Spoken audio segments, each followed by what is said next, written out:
Well, I got this 2005 Yukon Denali.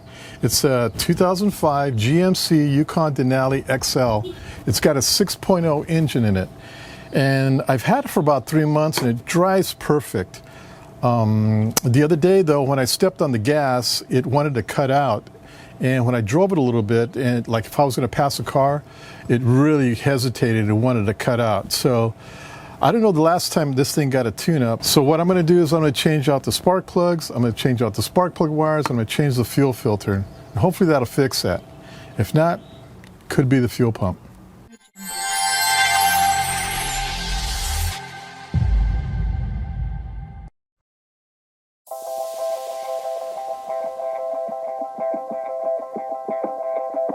I'm 90% sure that my fuel pump is going out, but I haven't done anything to this vehicle, so I think I want to put a tune-up on it first before I do any heavy repair on this truck. So we're looking at the driver's side and seeing what we have to do. I can see this number 1 cylinder is going to be an issue. There's a lot of stuff around it. Let's take a look at the passenger side. Well, it looks a little more open in this area. Seems like it's a little easier.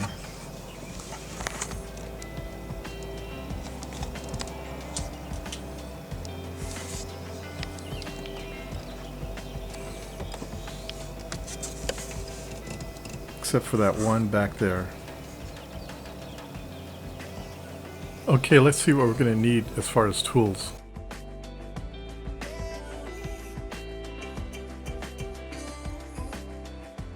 One of the hardest things to do in doing a tune-up is pulling out the spark plug wire boot. They get stuck on the spark plugs, and 90% of the time it's really hard to pull off the spark plug, and sometimes you bust your knuckles. So I'm going to try this tool. They're called heavy-duty spark plug wire pliers. You'll see how I use this tool here in a moment. Alright, let's get to work. So the first thing we're going to do is we're going to take off these 3 covers. There's one on the driver's side,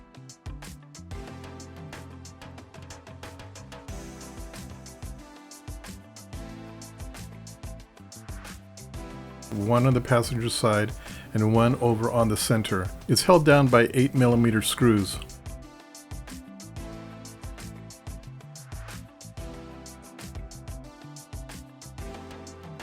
So you're going to need an 8mm socket and a ratchet. Remove all 3 covers and set aside.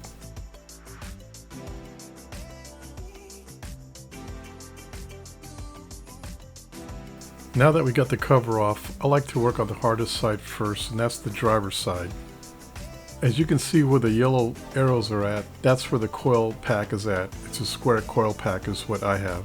By the way, you can disconnect all the plug wires if you want, just so you have better clearance and they're not in the way as you're removing the spark plugs, because they're all the same size. I repeat, they're all the same size. There's no way you're going to get this mixed up.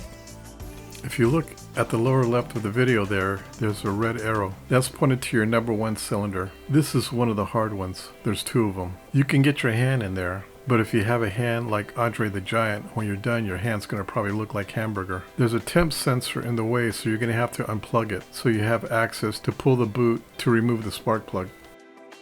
If you look at the rest of the red arrows, you can see the other locations of the other spark plugs. Here's a diagram of the engine firing order. If you see the red arrow, that's the first spark plug we're going to pull off here. Okay, you can see here I've removed the boot from the spark plug, and I have a short socket and a short extension with a ratchet installed, ready to remove the spark plug.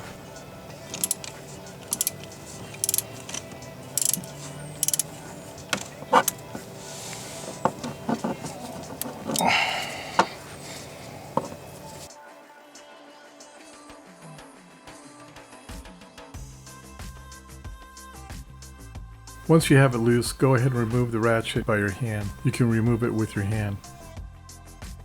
Follow the same procedure for the next 3 spark plugs. These spark plugs look fairly clean even though they're old, which makes me believe that I do have a fuel pump problem. Doesn't look like it's burning oil, plus it looks pretty clean. Well, this is my feeler gauge. Please don't judge me. There's different types of feeler gauges out there. This one's been working for me pretty good. I believe I got this one at AutoZone.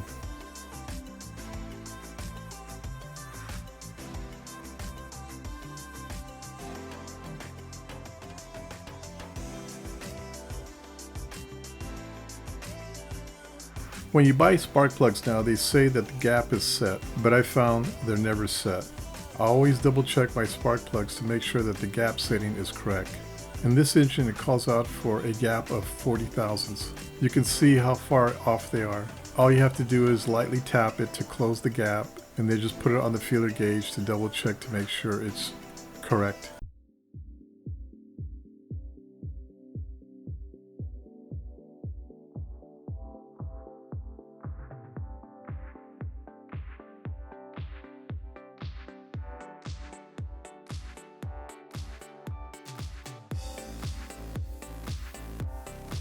One of the things I like to use before installing my spark plug is some anti-seize lubricant. All you got to do is just take a brush and just brush it on the threads only.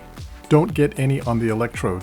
For demonstration purposes only, I'm applying it on an old spark plug to show you how to apply it on.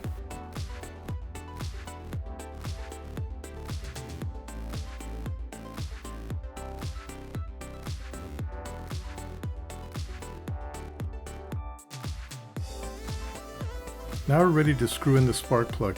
I like using this long 5/8 socket. It's got a rubber boot inside to hold the spark plug. Plus it's long, so it helps you hold the spark plug in place in the socket as you thread the spark plug in there. It's a lot easier to handle because it's long. Once you've threaded the spark plug in, you can go ahead and tighten it up, or if need be, remove it and use a shorter socket with an adapter if need be to insert your ratchet in so you can tighten it up. As you're screwing the spark plug in, be careful and not cross thread the spark plug into the cylinder head. If you cross thread it, you're going to make more work for yourself. You're going to have to tap it out, so just be careful. When you're tightening the spark plug, tighten it until it's snug. Don't over tighten it. Okay, now we're in the back of the engine here on the passenger side, the number 8 cylinder. This is the second hardest one. Again, if you have an average size hand, your hand can get back in there. I know it's a little tough, but if I can do it, you certainly can do it. Just follow the same procedure.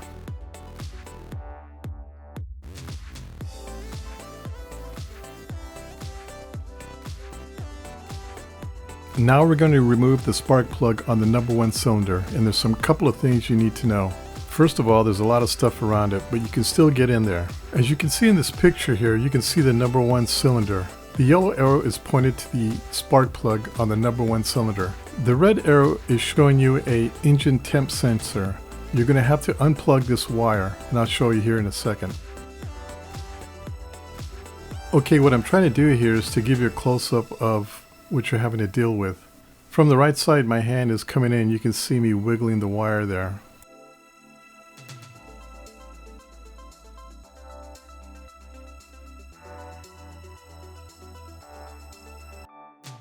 Okay, here's a close-up of that engine temp sensor. The white arrows are showing you the sensor and the plug. They're both in red. You can see it unplugged.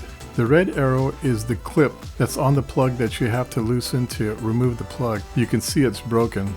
But when I plug it in, it's pretty snug, so I think I'm okay. Just unplug it, just get it and move it out of the way so you have some room to unscrew the spark plug.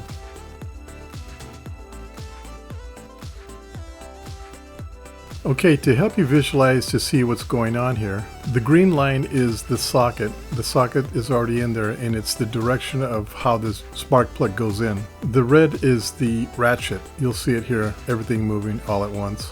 Again, I just wanted to give you a visual what's going on here.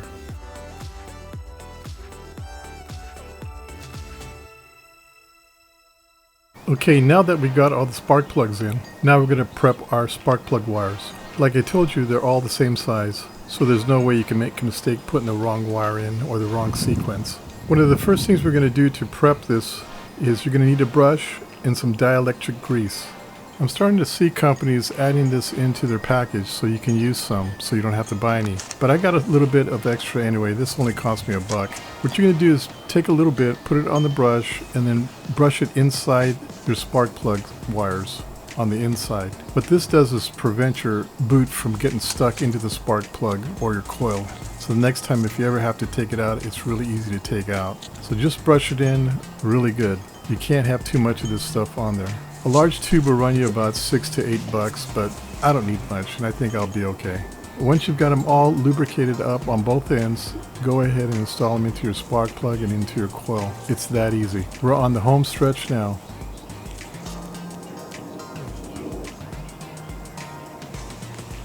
Okay, now it's time to plug in the spark plug wires. Usually I start out with the spark plugs first.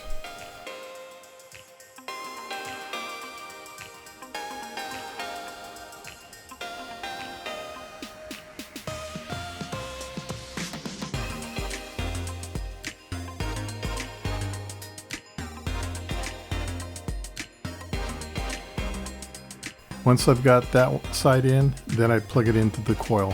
It's that simple. Make sure when you put it in, it snaps in place. You'll feel it snap in.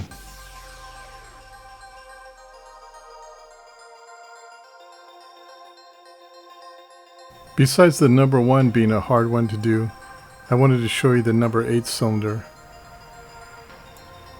to show you that it can be done.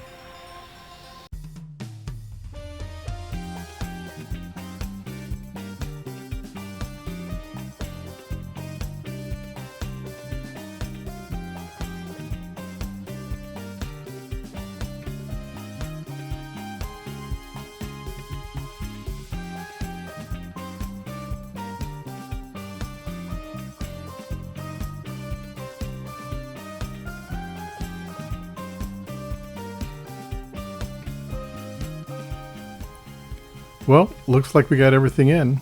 I think we're all done. Let's fire it up. Well, I got the spark plugs changed. I changed out the spark plug wires. I put a fuel filter on. Went ahead and started it up. It definitely runs better. But the thing of it is when I accelerate, it still wants to cut out. So I'm pretty sure it's the fuel pump. So stay tuned. There's going to be another video on how to change out the fuel pump out of this thing. And yeah, it looks like I got to drop the tank. We'll see you in my next video.